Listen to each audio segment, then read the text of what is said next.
Salut à tous, c'est Matt. Dans cette vidéo, on va voir les erreurs que j'ai pu remarquer chez les pratiquants de street workout, des erreurs que moi je peux également faire. C'est pour ça cette vidéo va aussi me servir de petite piqûre de rappel. Donc voilà, des erreurs qui nous empêchent de progresser en street workout, notamment sur les figures de force statiques comme le front lever, le back lever, la full planche, la maltaise, la victoriane, le human flag, le L-sit et j'en passe. Avant de commencer la vidéo, je tenais à m'excuser pour la lumière parce qu'en fait aujourd'hui c'est nuageux, ensoleillé, ce qui fait que des fois ça sera beaucoup plus clair sur la vidéo. Je m'en excuse, je n'ai pas encore de light pour faire des belles vidéos, du coup je me mets toujours devant la fenêtre comme ça et en ce moment il fait jamais beau ou alors il fait tout le temps beau pendant la journée et là en fait les nuages passent à une vitesse, ce qui fait que il y a soleil, pas soleil, soleil, pas soleil. Mais bon c'est pas grave, on va faire avec. Je t'invite à te faire un petit caf et on va commencer cette vidéo.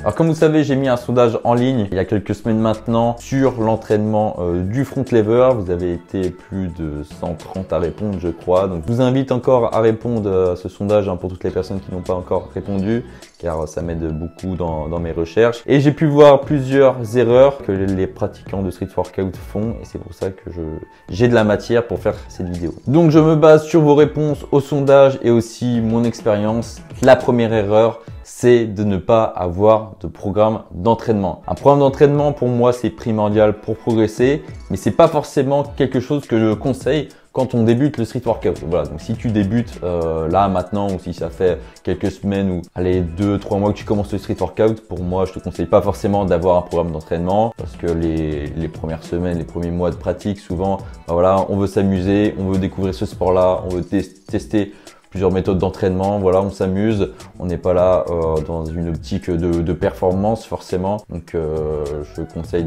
d'avoir un programme d'entraînement plusieurs semaines, plusieurs mois après le début de la pratique, mais ça va être primordial pour progresser. Pendant des années, j'ai pas eu de programme d'entraînement et c'est pour ça que j'ai jamais trop eu la full planche. Voilà, je m'entraînais de temps en temps, des fois je m'entraînais beaucoup, des fois non. Voilà, et ce qui vient à la deuxième erreur, qui est la régularité. L'erreur que vous faites et que je fais moi aussi également de temps en temps, c'est que je ne suis pas régulier en fait. Et ça, c'est primordial pour progresser dans les sports de force, donc comme en street workout, mais aussi dans le sport en général, ou quand on suit une diète, ou quand on travaille sur un projet, enfin bref. Dans la vie en général, il faut être régulier si on veut acquérir des skills. Donc c'est pour ça que je conseille d'être régulier en street workout. Pourquoi pas d'avoir un programme justement, ce qui va nous servir de repère pour être régulier dans nos cycles d'entraînement.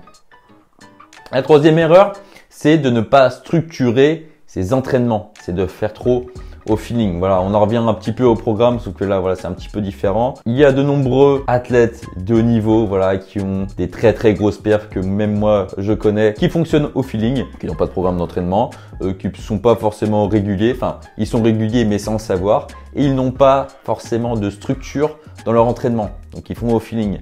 C'est pour ça qu'en fait, on a des débutants donc qui commencent les street workout, qui voient ces athlètes de haut niveau et qui se disent bon un tel et un tel n'ont pas de programme d'entraînement, ils ne structurent pas leurs entraînements, ils fonctionnent au feeling. Du coup, moi, je vais faire au feeling. Donc, comme je disais au début, c'est bien de faire au feeling quand on commence, voilà, pour expérimenter un petit peu, pour découvrir le sport.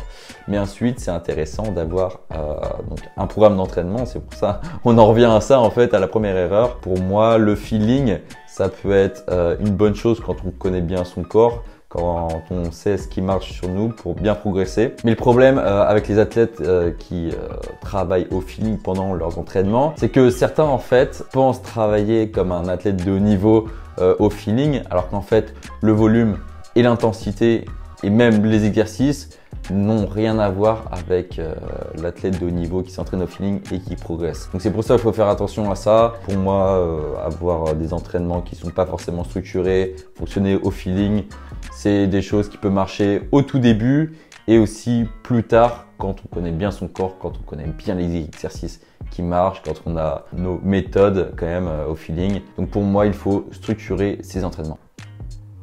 La quatrième erreur, moi c'est une erreur que je fais assez fréquemment, que j'ai fait pendant des années, c'est de rester bloqué sur les mêmes figures.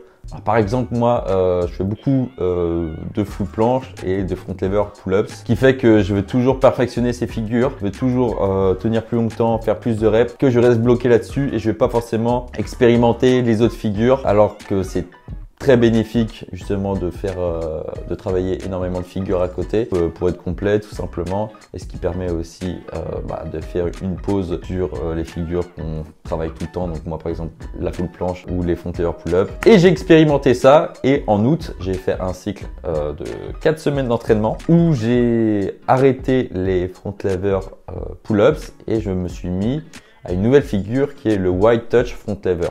Voilà, j'ai fait aussi un peu de pull-ups, mais tout en wide, donc tout en prise large, et ce qui fait que j'ai fait une pause sur les front lever pull-up, sur le touch normal, et ce qui fait que ça m'a quand même fait progresser sur ces figures de base là. Donc pour moi c'est très très bénéfique et je vous le conseille. Donc voilà, de pas rester toujours bloqué sur les mêmes figures. Si ça fait 5 ans que vous travaillez la full planche et que vous avez du mal à progresser, dirigez-vous vers la wide, dirigez-vous vers autre chose tout simplement. La 5e erreur, c'est que vous travaillez tout sauf la figure que vous voulez. Alors ça, c'est aussi une erreur que j'ai pu faire, que je fais encore de temps en temps. C'est pour ça que cette vidéo va me servir de piqûre de rappel. Par exemple, il y a de nombreux pratiquants qui veulent travailler la full planche et qui travaillent seulement les full planches push-up. Donc voilà, des pompes en full planche et des full planches press ou straddle planche press. Voilà. Et on travaille tout ça sauf le hold, donc l'isométrie.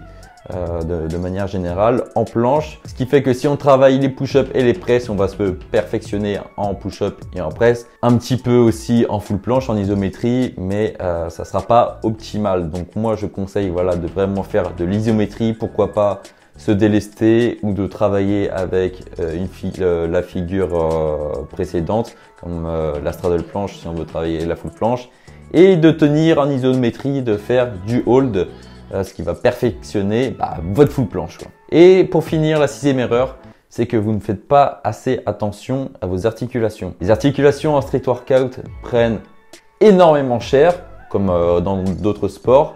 Et moi, ce que j'ai remarqué, donc d'après les sondages que j'ai fait et aussi d'après mon expérience, c'est qu'on n'en prend pas assez soin. Ce qui fait qu'on n'en prend pas assez soin, c'est qu'on n'a pas de coach, on n'a pas forcément de personne qui nous suit dans nos entraînements, dans nos cycles d'entraînement, ce qui fait que voilà, on peut oublier un peu cette partie d'entraînement qui est voilà déjà l'échauffement, la mobilité, le stretching, etc., etc.